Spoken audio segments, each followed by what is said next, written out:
Okay, so let's look at your EQ1. Alright, so this is your EQ1 for price stability. Yes. Okay, so let's look at your price stability. So this was a 2015 A-level question. You can say hi to all of them. All right. Okay, let's look at your EQ. So first question here. Oops. All right, first question here. Explain how above mentioned factors might have caused the rate of inflation to rise in Singapore. Okay, so in your preamble, there are a few things that I think.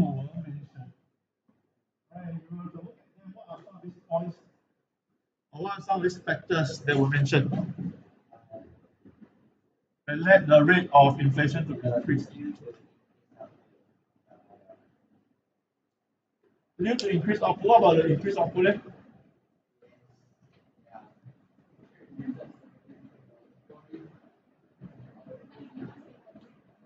Okay. All right. Okay. Out of all these, I hear one which is tightness in the labor market. Okay. The others, which point are you all talking about? Okay, the wage pressure from tightness of growth in private consumption. Is this the reason for what do they mean by rate of inflation to rise? Price already rise. Take note. The question here is rate of inflation to rise. So that means that inflation rate is increasing at a faster pace. We're not asking you for reasons as to why there's inflation. Inflation, we know that there's already inflation. But the question is, what are these factors that might have caused it to rise even faster? Okay, so those things, the part about private consumption, slowing of growth, they're not as strong a point. What is the stronger point that we need? Strong wage pressure, tightness, that's one. This one is one, right? It's due to a tightness. Sorry? Where is the expansion in?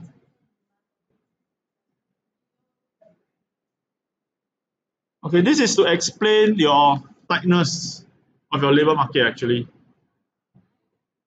This whole thing is what? You have to read the sentence, you see. There was expected to be continuous strong wage pressure from this persistent tightness. What is this persistent tightness caused by? Due to shortages in labor supply, accompanied by this. So, holistically, there are one. You all see that? Yeah, so this is one. Okay, what is the other one? What is the other one? Yes, that's the one that we need, the strong GDP growth. Okay, just now you mentioned only the output.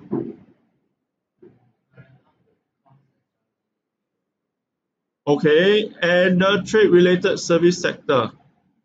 So due to increased output in manufacturing and your trade-related sectors, although there was a slowdown in your private consumption.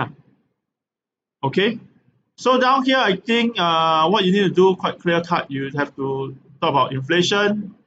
Okay, and then you talk about the demand pull and your cost push inflation with these reasons, and then you elaborate why there's a faster rate of inflation observed. Okay, so basically you define what inflation is. So two types of inflation, demand pull and cost push. So why I chose to do this, because at least this question is very clear cut, very straightforward. So if the other class never really watched this video, they won't miss out too much. Okay? Alright, so that's why I want to minimize the damage lah, just in case. Okay? So if they're hearing this, they better watch. If not, they will lose out. Alright? Okay, so yeah. So now let's explain the change in your AD. So I think you can see from the extract what was the reason for this increase in AD. They mentioned about your export sector, the strong growth from the export sector, the strong demand. So likely due to a rise in export revenue. Okay. Private consumption grew but at a slower rate lah. So given that X minus M and C had increased, AD increased.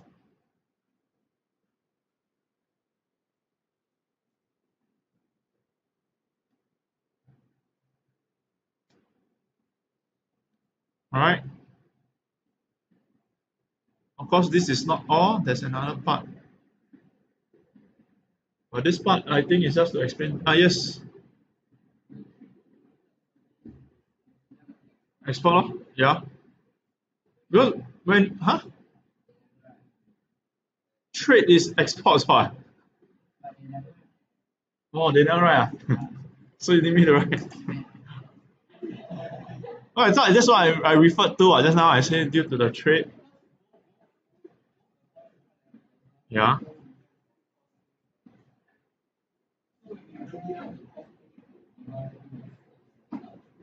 Yeah. Yeah. But collectively, they also tell us that there's this increase in demand from the foreign sector. Yeah. Okay.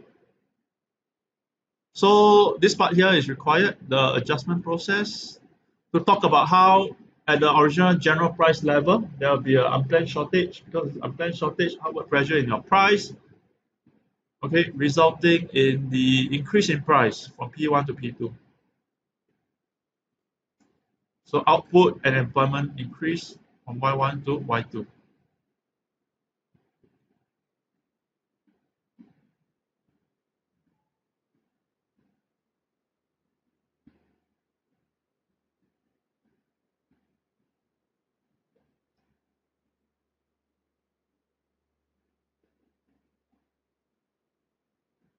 Okay.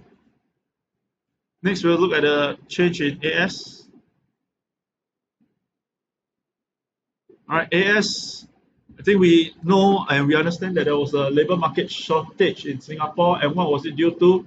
If you read the preamble suggested that this labor shortage came about because there was a need to because there was a rising demand. There was a need to actually produce more goods and services.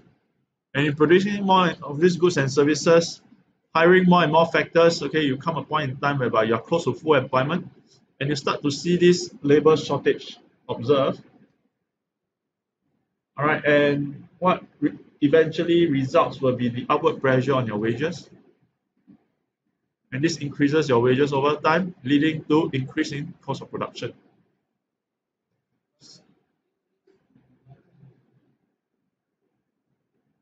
Okay, which was the point that we made earlier. Lor.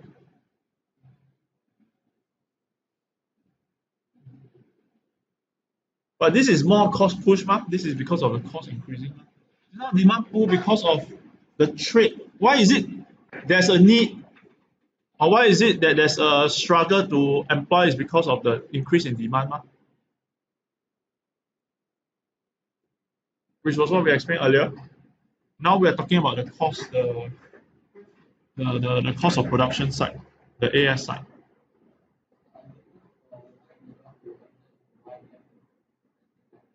Why we don't want to enter? What do you mean by why we don't want to enter?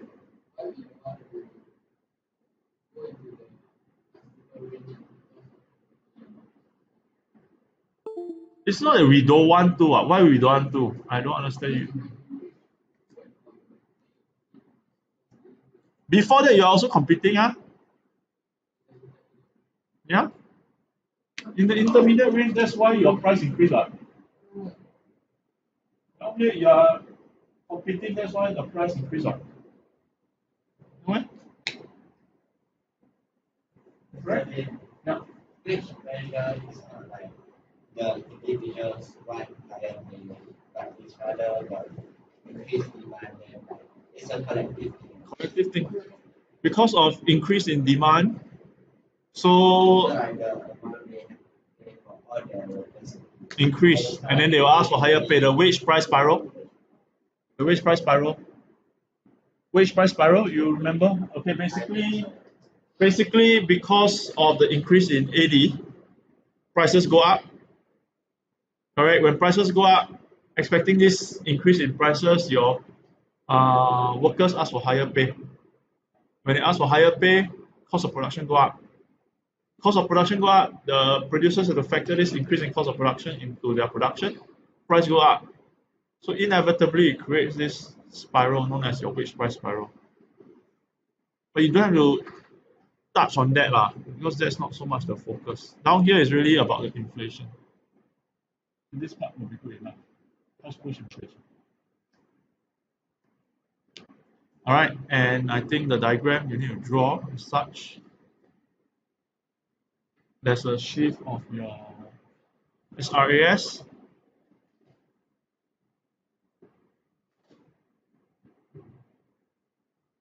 Okay, so that's the diagram.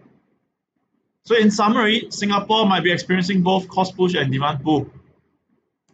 And the increase in GPL in each type of inflation would reinforce each other, resulting in a much higher GPL from P1 to P2. So that's why your inflation rate actually rise. No measures taken, it will lead to the wage price spiral as workers ask for higher wages to avoid erosion of their real wages.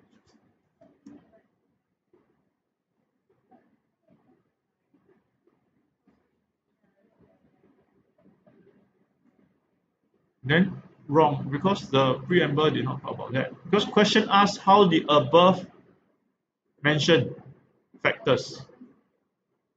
Yeah, but why is this tightness caused by? It's caused by you being closer to full employment. So I anticipated this question, so I went to this one is from MAS, right? The extract, the preamble you see. This is from MAS, and I went to dig out that particular one. Down here, this is 5th September. This is a particular report that they were referring to. Okay, I show you in case you're wondering. This is by MAS 5th September. It's exactly the same one. All right, and what happened was down here. You can read. Total employment expanded at a faster pace. Labor demand rose across. All right, and as I read through, I don't see any mention about the foreign worker levy, and that being the main factor. You see, it was one of the factors, but not as severe because at least the preamble did not suggest so. So that's why you need to read your preamble, understand them. Because that point in time was also the first few period whereby they started implementing it. And I think the full effects of your foreign worker levy only took place, I think, started in 2012, 2013, but only in 2014. 2014, 2015, then the full effect really came in. So I was reading through this as well just now. Because I understand previously I was talking about this wage price, this foreign worker levy thing.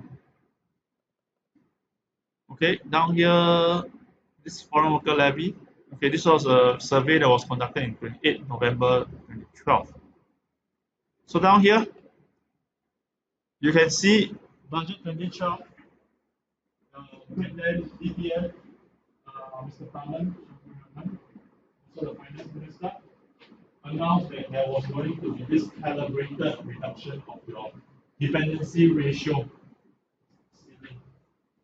the foreign worker ratio. Okay, from 1st July, it will be reduced. They took small steps. So it was not so severe. The full effects will only kick in 2014. So that's probably why back then, although wage increase, the increase in cost of production, increase in wages was not so much due to this policy because the full effects of this policy have not kicked in. It's only in the later years of 2015 onwards, perhaps, that you start to see, because this was only in June 2014 when you see the full effects. Okay? Okay?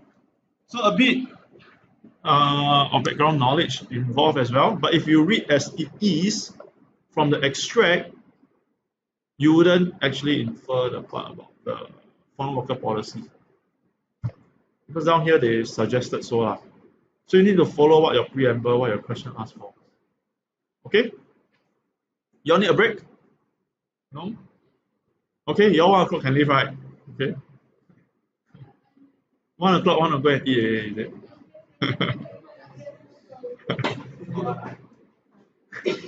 Right. Discuss whether exchange rate appreciation should remain the most important policy instrument in controlling the rate of inflation in the Singapore economy. All right, so down here is really about policy choice, and the perspective they want to take is, of course, of Singapore. Okay, so in Singapore, controlling rate of inflation, appreciation, modest gradual appreciation. So question asks you, should it remain the most important policy tool?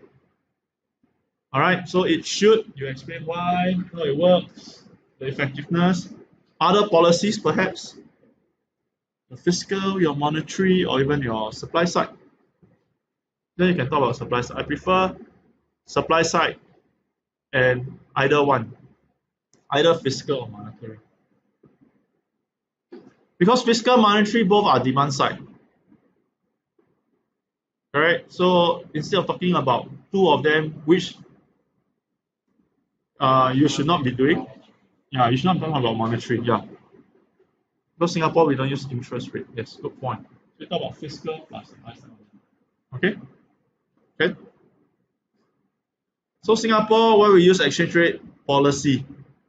Okay, so this part here, you talk about how Singapore being small, openness to trade and capital flow, no effective control,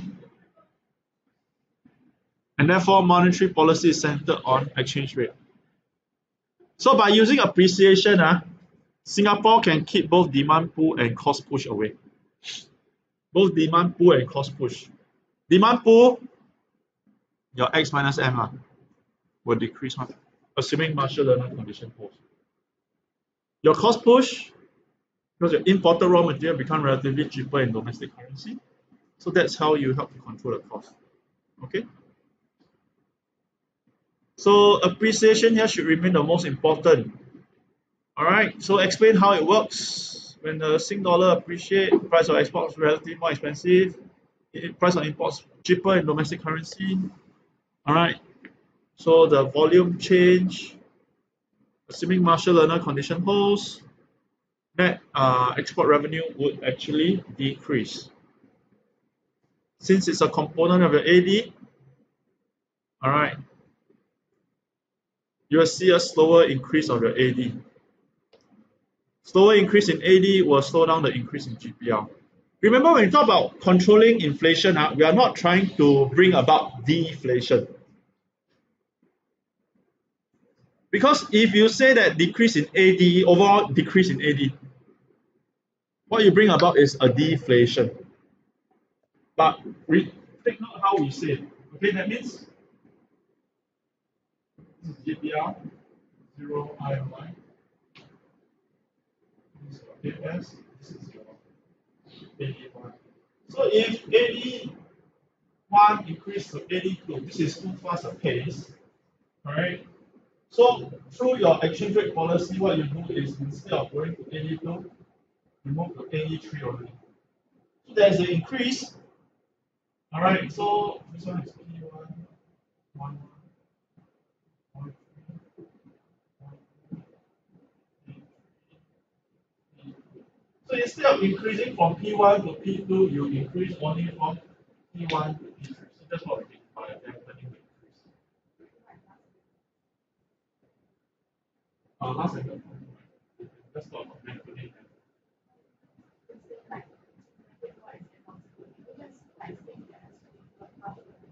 Yeah, but I think it's good to include this so that you know what you're doing. No need, just like this. Just like that. Assuming Marshall condition hold PDX plus PDM more than 1. That's it.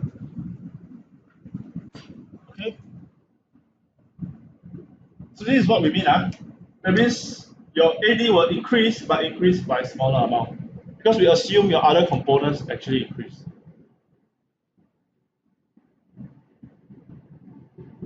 Okay, your X minus M increase, but by smaller amount. Sorry, down here it says it decrease, sorry. So down here the C increase larger than the 4 increase minus M. Okay? Okay? This is demand pool lah. Of course, the limitation. Yeah, your limitation. I was reading through also. The limitations you all choose are very weak. Because most of you, I think you all try to go for the easy one. A lot of you write time lag. Correct? Time lag. You go and see your limitation. Okay, time lag. Yes, time lag is one of the limitation. But I believe when you talk about limitation, you want to look at the context of that particular country, of that particular economy. And also you want to look at something more that you can write about because you are trying to evaluate, you are trying to show what you understand. So in this case here, what is the limitation of your exchange rate policy? We assume Marshall-Lerner condition hold, right? So however, this is only effective if it holds. However, in reality, will Marshall-Lerner condition actually hold or not? Not necessarily, because at least in the short run, due to contractual agreements that you have in place, okay, due to contractual agreements that you have in place, your PDX plus PDM may not be more than 1. Okay, it could actually be less than 1 because you are bounded by these contracts. You're bounded by the obligations that you have to buy from this particular supplier, even though exchange rate wise, your currency appreciated and the price of your goods and services, okay, could have changed. Also, excessive contraction of X minus M may cause contraction in the trading sector. We don't want to bring it to that severe case. Because now here we say we push it back, but if so effective and then it push all the way back, then you get a contraction. That's not what you want. But nonetheless, appreciation here will remain the most important tool. Okay? Alright. I'll move on to the next one, which is on cost push inflation. So besides tackling demand pull, appreciation here can help to offset import price push inflation. Because of Singapore's nature, we import a lot of raw material, food, etc. So through your appreciation, you get cheaper import of raw material, which will help to reduce cost of production. Okay, however, in this case where the cause of cost push inflation is not due to rising prices of imported raw material, but rather due to rising domestic wages, it may not be a direct policy to address cost push inflation. Because nowhere in the preamble, nowhere did they highlight that, hey, your imports are becoming more expensive. So it's not very targeted in that sense. And therefore, that's one of the limitations of this policy. Okay? We look at your antithesis, which is other policies. All right, so it should not remain the most important. Supply side here could be a better policy to reduce cost push inflation, since we mentioned that one of the problem here is your tight labor market. So they may consider the use of interventionist supply side policy. So government could provide education, training, retraining, CET. All right, and coordinated efforts here will help to bring about training and education so as to bring about improvement of your productivity. So this helps to reduce unit labor costs. So COP4, increase SRAS. Improvement of productivity will actually increase your LRAS because there's increase in your quality of workers. So your whole AS curve can shift. So your whole yield curve will shift higher.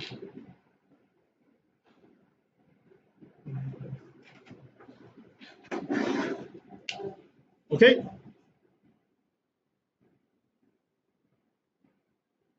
All right. So this is the part. Such training program will also increase quality, improvement in quality here, help to increase and moderate the increase in GPL and the effects of demand pull inflation.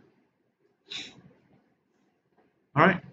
So both cost and demand pull can be addressed using supply side. So evaluative comments. Tight labor market seem to be a more pressing area. Hence, there should be more importance given to supply side policy in order to reduce both cost push and demand pull. While exchange rate is not the most important policy in this case, a gradual modest appreciation here would still bring about price stability.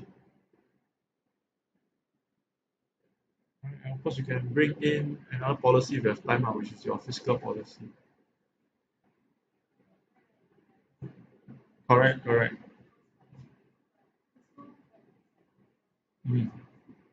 So that one will be more contractionary. That's why I did not talk about that as much. Yeah. So that's that. Any questions?